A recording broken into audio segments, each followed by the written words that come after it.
I learned to sneak eat from my mother. Narcissists who are addicts, wow, what a powder keg combo. Did she drink when she and my father were young and they were night clubbing? There's evidence of it, but that's not the addiction that taught me how to be a sneaky addict. Not only was I compelled to, because I was in a household where there was no peace, and I was bullied at school, so I had no peace there, and food was a way to stuff down my feelings, stuff down my own voice, and give myself a little pleasure in life in between being yapped at and made fun of,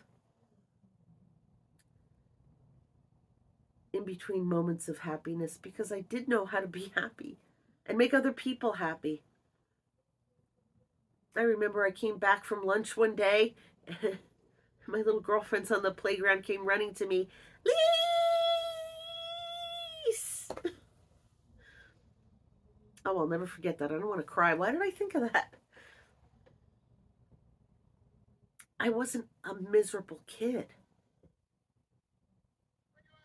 I was a happy kid, but a frightened kid all the time. So, yeah, overcoming an addiction, when you've learned the addiction from the narcissist and you're stuck in the household with the narcissist, yeah, good luck with that, because they will feel betrayed. They will feel like you're abandoning them. They will try to cut off support from you.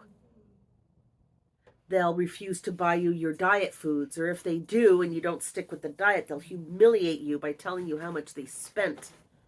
I'm sorry, I have to blow my nose. That's better. I had a cold for a couple of days. That's why I didn't make a few videos. Yeah, so when the narcissist is the addict, now it's hard enough to be in a household of whatever it is, drinkers, overeaters, drug users, and you decide to get well and get sober. Addicts will guilt you and try to, hey, come on, it's so-and-so's birthday, or, oh, come on, you're going to be like that, or, I don't even recognize you anymore, man, or you're no fun, or, whatever the pressure phrases are to get you to go back to your addiction. But since I was so heavily controlled as a child, she would put me on the diet, and then she would help me cheat on the diet. She would come up with these, in magazines. There's no internet back in the day. This is the 70s. There were magazines, and you'd go to the beauty parlor, and people would exchange diets, and they'd go to the mimeograph machine and make a purple copy of a thing, or tear it out of a magazine, or tell you what magazine it was, and then you'd go around the corner to the magazine shop and buy it. And I remember tuna with vinegar and celery sticks and raw carrots sliced on a plate. Oh my God, it burned the sides of my mouth. You didn't feel full because there was no fat in the diet, but like it'd be these wacky diets, like for 3 days and you lose 10 pounds, and you would. And then the minute, you eat a Cheerio, you gain it all back. Oh, I remember those days. But it was conspiratorial and sneaky, because she had to do that because she grew up in the Great Depression. And my grandfather, her father, would lock the cupboards at night so they couldn't get the food. He had to. There were 11 kids in the house. It was the Depression. You couldn't just have cupboards full of food. It's not like we have it today. Have a pantry full of food, freezer full of food, fridge full of food. I even have emergency food. It wasn't like that back then. It was still kind of old fashioned. You went to the market every day. Supermarket? There were no supermarkets. There were little shops, there were little farm stands. Things were different. Milk was delivered. You went to a bakery for your bread. If you were poor, you went and got the day-old bread. It's like Katniss Everdeen in the Hunger Games. And remember Peeta? He was a baker. And he felt sorry for her. She was sitting up against the tree. She was so hungry. And he threw the bread at her. And later on he apologizes. I feel so bad. I threw you that bread. I should have gone over and handed it to you, but I love Peeta. Well, what are they going to do with the day-old bread? You can't sell it. You could try to make croutons, or you can give it away. You know. And what did they do back in the day? Well, my grandfather would slice it, and he'd fry it. Maybe dip it in a little egg. And they'd have their fry bread. Or you made a broth and with bones and dandelion greens and whatever, and you'd soak the bread in the broth. You had to fill the bellies of these kids. So I understand my mother's complicated relationship with food, and I have compassion for them. All of them were so hungry. How do you grow up hungry? Well, I did. I know, it sounds weird. No, we weren't poor. I wasn't starving. My mother kind of starved me. At least it felt that way. And yet, pictures of me, I was a chubby kid. How? How? If I was always hungry, how was I so chubby? I wasn't fat. I was a chubby kid. I was on skim milk. Light and lively skim milk. If, come home for lunch, what was it? You made chicken noodle soup. Campbell's condensed soup.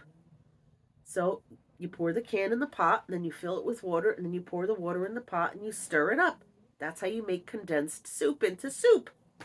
She'd have a bowl, I'd have a bowl. I would get 2 or 3 or 4 crackers. She would have 2 or 3 or 4 crackers. And that was lunch. Sometimes there would be dessert, a ring ding, a yodel, snack pack pudding. And back off to school I went. And I'd be starving by 3 o'clock. It's only 3 hours later and I was so hungry. Why? Why wasn't that enough food for a little body? I should try to eat like I ate as a child. I should try to eat like that today to see if I could do it. See what it feels like. Anyway, my mother. So addicts is narcissist addicts. She would pick me up from Sunday school, and sometimes she would have a hot loaf of bread. A hot loaf of Italian bread. She would go to the sainted Vidiello's bakery. The best Italian bread in New Jersey. Hot out of the oven. And she'd have a couple of loaves to bring to my grandmother's. That's what we would bring. And we'd have a hot loaf in the car. And sometimes she would bring a butter knife and a tub of whipped Breakstone butter.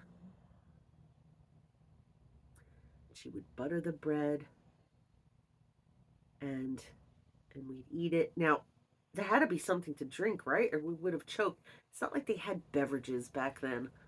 I don't know. Like she had a cup with her or something. I don't know.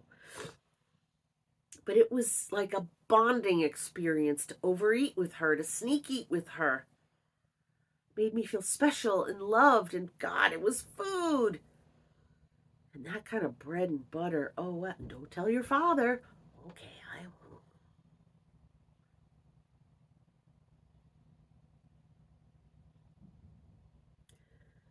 In the book, my book, Diary of a Fat Girl, I talk about how I was going out to lunch with her twice a week, which is a lot when you're in your 40s. Why was she doing that to me? Didn't she want me to have friends or a boyfriend?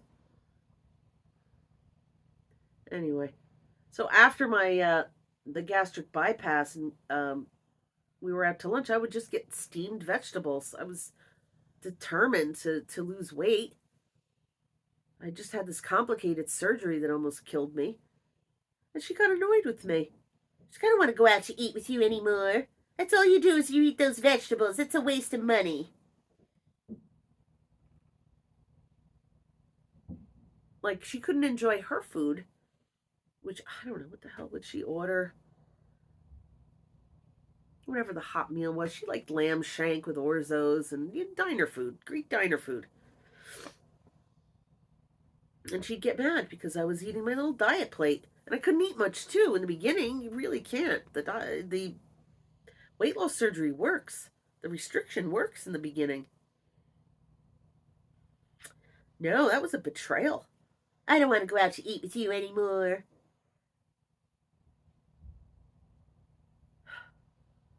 But she didn't stick with it. I think there was a confrontation. You have to look in the book. I can only relive these things so many times before I just don't want to. Is this the most beautiful thing ever? Look at his paws. Have you ever?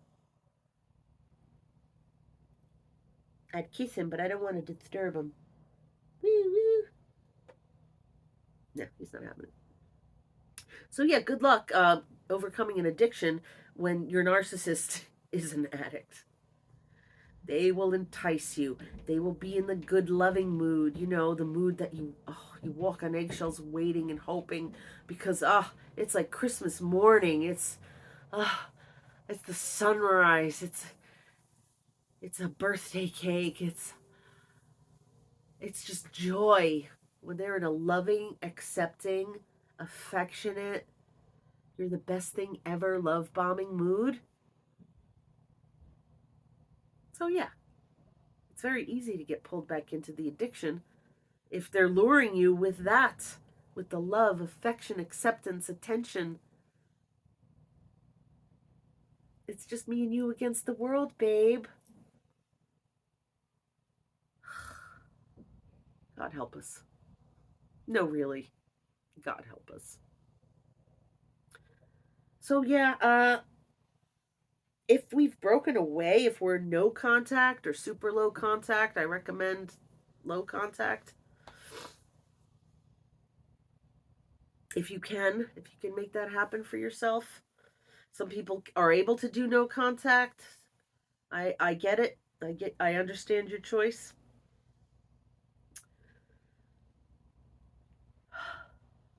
And we're still participating in our addiction. We need help, and we need help from a group. We can't do it alone. We have to get with a 12-step group, a support group, a religious group, a spiritual group, a recovery group. You have to do this and create a new system of love, support, attention, acceptance, listening. Me too. That happened to me too. No, you're not strange. You're not an outcast. We hear you. We believe you. Now let's look at how to get well together. Together.